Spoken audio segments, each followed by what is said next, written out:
Business की शुरुआत करते वक्त सभी एंटरप्राइजेस अपने प्रोडक्ट को एक टाइम पीरियड के बाद ऊंचाइयों पर देखना चाहते हैं, पर वहां तक की जर्नी काफी बड़ी होती है जो सुनने वालों को मोटिवेट करती है।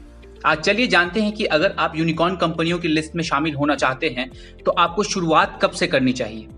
बिजनेस की शुरुआत और सक्सेस में एज एक बड़ा डिफरेंशिएटर है। एक बुक है super founders what data reveals about billion dollar startups. इस बुक में एक रिसर्च छपी है जिसके मुताबिक मैक्सिमम स्टार्टअप जिसकी वैल्यूएशन $1 बिलियन या उससे ज्यादा की है उसे 15 साल का समय लगा है इतनी ऊंचाइयों तक पहुंचने में, और फाउंडर्स की एज 30s में थी जब उन्होंने कंपनी की शुरुआत की थी। बहुत से लोगों का मानना है कि 20s बेस्ट होता है किसी भी बिजनेस को स्टार्ट करने के लिए, और मैं भी पहले यही सोचता था क्योंकि गिने चुने 4 चेहरे ही याद थे, अपने बिल गेट्स, स्टीव जॉब्स और मार्क जकरबर्ग। जब अकल की दाढ़ आई तब पता चला कि इन 3 से 4 नाम के आगे भी दुनिया है, जैसे कि जेफ बेजोस और एलन मस्क, और ये सभी लोग अपने में एक एग्जाम्पल है।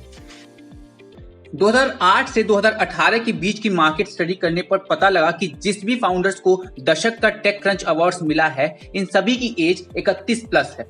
कुछ साल पहले ही हार्वर्ड बिजनेस रिव्यू वालों ने एक रिसर्च किया था। रिसर्चर ने यूएस के सरकार से डॉक्यूमेंट्स मांगे और डीप एनालिसिस किया, जिसमें उन्हें पता लगा कि एवरेज एज फाउंडर्स की 41 है जब उन्होंने अपनी कंपनी की शुरुआत की। इस एनालिसिस में यह भी बात सामने आई कि ये सभी स्मॉल बिजनेसेस है जो कभी यूनिकॉर्न बनना नहीं चाहती, जैसे कि ड्राई क्लीनर्स और रेस्टोरेंट का बिजनेस हो गया। रिसर्चर्स इतने में नहीं रुके और हाथ पैर मारना जारी रखा। उन्होंने मार्केट को हर तरह से पढ़ना शुरू किया। कौन वीसी किसको पैसा दे रहा है, किस तरह के वर्कर्स ऑर्गेनाइजेशन में काम कर रहे हैं, कंपनी अकेले है या पार्टनरशिप में, वगैरह वगैरह। इस सभी नापतोल के बाद भी निष्कर्ष वही निकला कि सभी हाईटेक फाउंडर्स अपने अर्ली 40s में बिजनेस की शुरुआत करते हैं। 3 साल पहले अमेरिकन इकोनॉमिक रिव्यू ने एक सर्वे किया था जिसमें उन्होंने इस परसेप्शन को गलत प्रूफ कर दिया कि सिलिकॉन वैली के ग्रेट एंटरप्रेन्योर्स सभी कॉलेज ड्रॉप आउट हैं।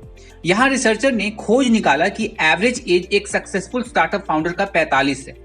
इस रिसर्च में उन्होंने 1700 फास्टेस्ट ग्रोइंग यूएस कंपनीज को इंक्लूड किया था। अलग अलग फील्ड के अलग अलग रेशियो हैं। सॉफ्टवेयर स्टार्टअप के लिए एवरेज एज 40 साल है, इसमें कम उम्र के लोग नहीं के बराबर होते हैं। ऑयल, गैस और बायोटेक के लिए एवरेज एज 7 साल बढ़कर 47 हो जाता है। सुपर फाउंडर्स को लिखने वाले लेखक टॉम सेफ का कहना है कि सक्सेस की कई परिभाषा होती है। इस साल उन्होंने उन कंपनीज को ही अपने रिसर्च का हिस्सा बनाया जो यूनिकॉर्न बन चुके हैं। ऐसे में उन्होंने 200 कंपनीज को स्टडी की जिसमें आउटपुट ये निकला कि majority of entrepreneurs average entrepreneurs के एज से 10 साल छोटे हैं। जैसे जूम वीडियो कम्युनिकेशन इंक के फाउंडर्स को देख लीजिए। एरिक युवान ने इसकी शुरुआत 41 साल में की थी। इससे पहले वो सिस्को सिस्टम इंक में सीनियर पोजीशन पे थे। चाहे व्हाट्सएप के को फाउंडर जैन कॉम को ले लीजिए, वो जब 32 साल के थे तब उन्होंने व्हाट्सएप को जन्म दिया था। अब खुद ही आप दोनों कंपनीज के फाउंडर्स के एज को देखकर अनुमान लगा सकते हैं कि कितना डिफरेंस है। ये तो हम कर लिए जायंट्स की बात, अब स्टार्टअप्स पे आते हैं।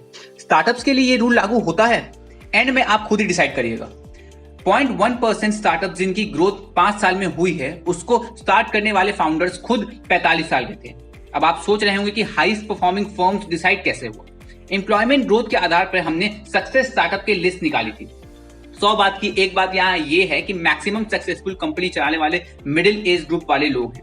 अब आपको डिसाइड करना है कि आप अपनी कंपनी कब शुरू करना चाहते हैं, और अब भी आपको किसी बात की कंफ्यूजन है तो कमेंट करके पूछ सकते हैं, या फिर लिंक्डइन और इंस्टाग्राम पर हमसे बात ही कर लीजिए। सभी का लिंक डिस्क्रिप्शन में है।